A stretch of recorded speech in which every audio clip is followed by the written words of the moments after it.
Hello people, so this is my first official video. I had some videos before. I want to kind of refresh things and make you guys familiar with who I am. My name is Chase the Wave. Before I start guys, please, if you like this video, thumbs up, subscribe to my channel. I want to grow this. I already do social media, but I want to come into the YouTube world. So please, if you like the video, support me, thumbs up, share it, and please subscribe. Thank you. So, as I said, I do content on social media. A lot of people ask me how I kind of made the decision to stop committing offenses and stop going down that road, and how I became a mentor. But I'll make another video about me being a mentor to young people another time.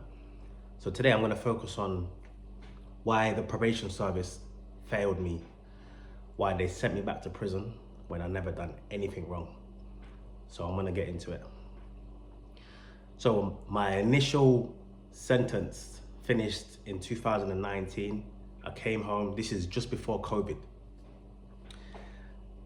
I was reporting to the probation office maybe once a week, and then when COVID restrictions came in, I was on phone calls. So they was only calling me like once a month to find out how I was doing and stuff. However, for no fault of my own, I was put on phone calls, as I said, and I don't know if, well, I do know. There was a mishap, there was an error between the probation officer that I had. Some communication wasn't being uploaded, and they basically had just put me down as I hadn't been attending probation, when really nobody was attending probation because it was COVID. So it made it look like they just didn't know where I was. I wasn't answering their phone calls, and that was not the case.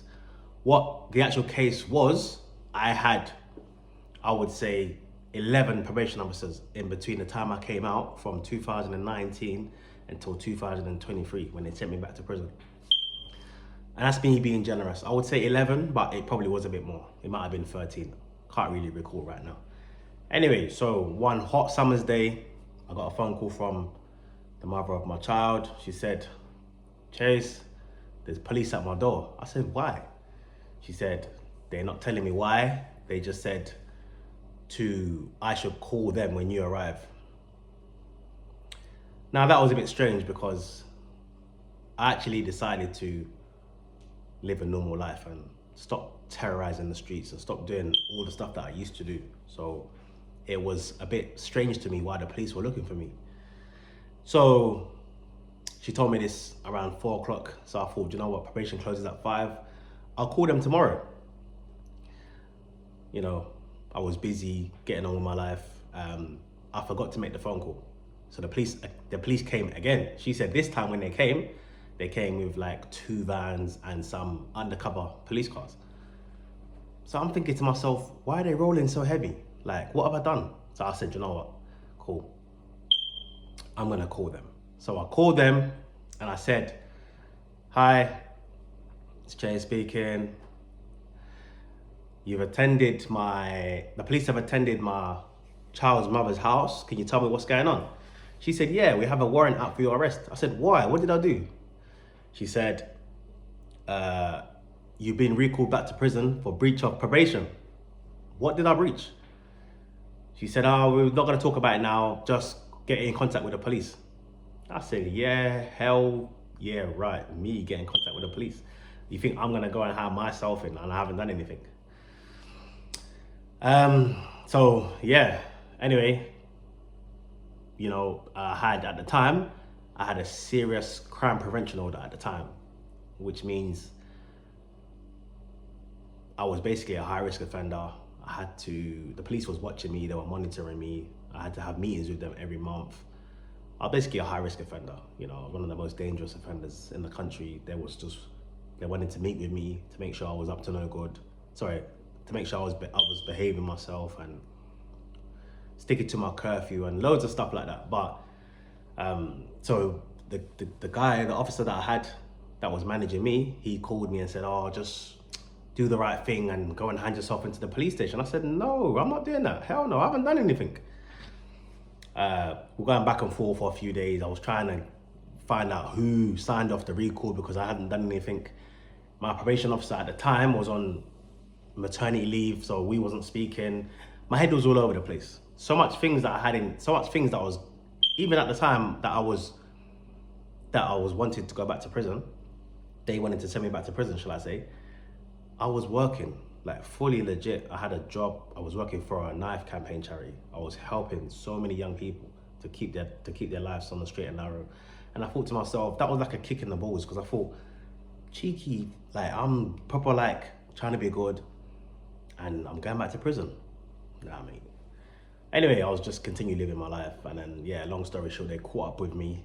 I got arrested. They sent me back to prison. When I got the final papers to say why I got sent back to prison, it was very inconsistent. Too many different stories, too many different statements. It kind of seemed like it was a personal thing. I had to pay for a lawyer because I just wasn't eligible for legal aid. I paid for a lawyer. I think I paid £3,500, I think, something around that. Every time I got a hearing, it just got pushed back for some reason. Either the reports wasn't ready, probation outside wasn't ready, the probation inside wasn't ready. So many different reports I had to have to be considered for release. Now, by the time the hearing actually came, I think I only had about 2 months left anyway, and I would have been free. So I was very annoyed at that I had to do a year in prison to even get a hearing.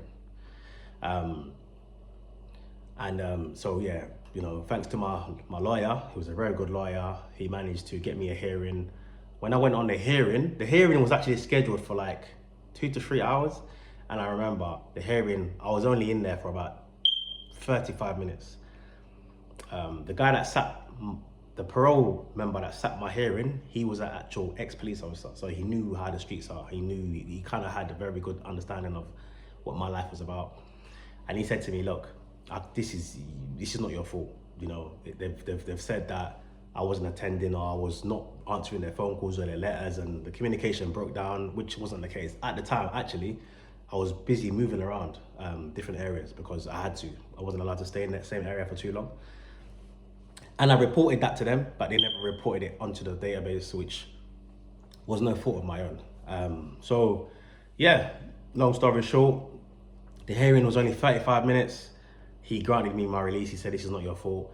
Even though the probation officer, the new one I had, wasn't too happy with that. But anyway, they still decided to release me. So I got released on GPS tag. And yeah, the probation system just failed me completely. Like everything that I'd done from 2019 to 2023, I was actually working. I was a mentor for a charity. I was going all over the country, helping young people, helping them, some of them that's been involved in crime, helping them change their lives around. And for me to come out, and it was like a whole fresh start again. Like, I felt like I'd been kicked in the balls because I'd done so good for myself, and I got sent back for something that had nothing to do with me. That was their fault and their miscommunication, shall I say. So that's just a video I wanted to make, just to let you guys know that, yeah, things is going good. I'm trying to get my life back. It's very difficult to go to prison and then come out again because everything stops. Like everything, your personal life just stops. You got kids, you got businesses, it just stops. So this is just a video to just let everyone know that, yeah, I am back. I'm basically picking up from where I left off. But I'll make more videos like this, guys, just to let you know how it's going through my journey and stuff. If you like the video, as I said, subscribe to my channel, like, share, leave it in the comments so I can read what you guys, I like to read the feedback and stuff. And yeah, all right, this is it for now, but thank you guys. Peace.